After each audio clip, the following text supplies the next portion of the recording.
حصلت معي أنا. أي نعم. هذا به واحد طال عمرك تزوج لها وقصتها معروفة، تزوج لها حرمة وعاش وياها أكثر من 50 سنة. عجيب، 50 سنة. أكثر من 50 سنة. أي نعم.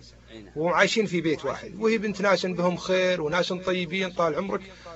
وبعد هالفترة توفى والدها وتوفوها له، وبقت حرمة كبيرة. وجابت عيال وجابت عيال وبنات وتزوجوا العيال وتزوجنا البنات وبقوا بالبيت الحالة.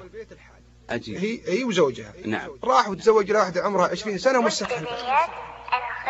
طلقها، لا عطاها مستحقات ولا عطاها شيء ولا حطها في بيت مع انه ثري. يعني يوم خذ الحرمة الأخيرة هذه ترك هذيك على الأقل، لو خلاها في بيتها ولا خلاها هذا الشيء في بيت، يعني يجون بناتها عندها وعيالها عندها. هذا الواجب يعني تقدير لها عنها الخدمة الطويلة معه. المهم يا طول العمر راحوا له مجموعة من الناس.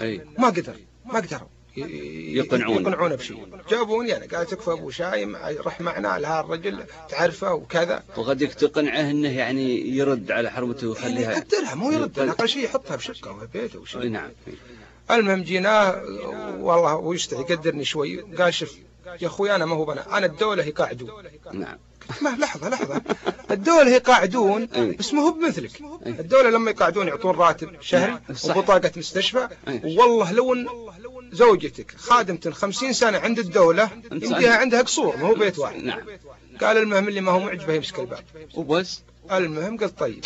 وحسبوني رحت الربع اللي معي، رحت مسكت الإزاء وسويت لي قصيدة. عدل. ورجعت له قلت يا ابو فلان، قال نعم. قلت انا جايك حدسي اول الحين بقصيدة، اسمع القصيدة. ترى القصيدة بتسري. تسوي تجري مجراها. المهم يوم سمع القصيدة يا ابو خالد والمستمعين ما يهونون المستمع الكريم، قاعد يصيح أجل عطنا القصيدة. قال والله أشهد الله ثم أشهد إن البيت من السبت وهو مسجل باسمها وإنها ترجع، ولكن أبي منك طلب. الربع اللي توجوا وراحوا نبيك توسط لنا عند عيالها يرجعونها. عيالها يخلي الربع اللي جو معاكم يروحون لعيالها يخلون عيالها يقنعون انها ترجع وتسكن ببيتها اللي انا بحطه لها. البيت الاول اللي عاشت 50 سنة. يجونها ناس متعودة ببيت، يعني معقولة. يعني انت لو تجلس في البيت سنتين وتطلع منه فقدت تأثرت فيه. نعم. يصير ساكن ببيته 50 سنة وفجأة بس تمسك الباب. والله يبزين. قلت وين المبادئ والكرم والرجولة؟ عدل. وين المروة؟ وين ما يحوي الدين؟ معقول ترمي زوجتك في سهولة؟ 50 عام وعفتها بعد 50. ناس كلام الله وسنة رسوله، العطف والإحسان بالعسر واللين.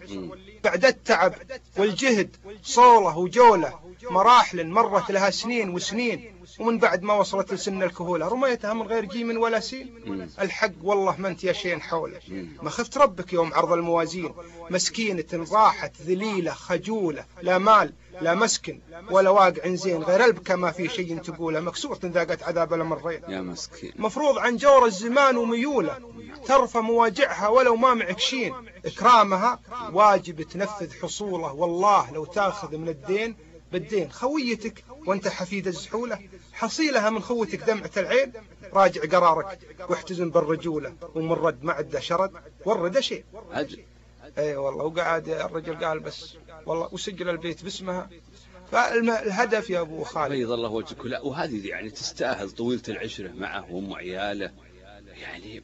وابوها موسده 77 عضو يا اخوي، يوم انها صغيره يوم تبرت كذا بس يحملها. ما ابو خالد شوف والله يا اخي من لا يخاف الله. واثرت فيه القصيده. قاعد يصيح هو رجل قاس قلبه ما يلين ابد.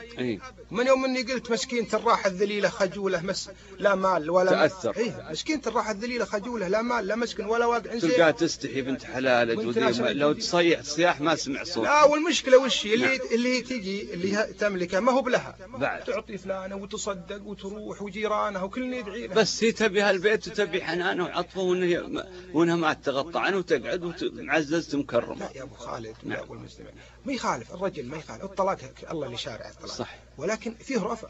يعني انت تكرمها، هذه حرمه كبيره. بس ام عياله هنا يعني يفترض انك تقدرها تحترمها تسكنها في مسكن. يعني الواحد نص الناس نعرفهم حابة الطلاق عنده شيء عادي.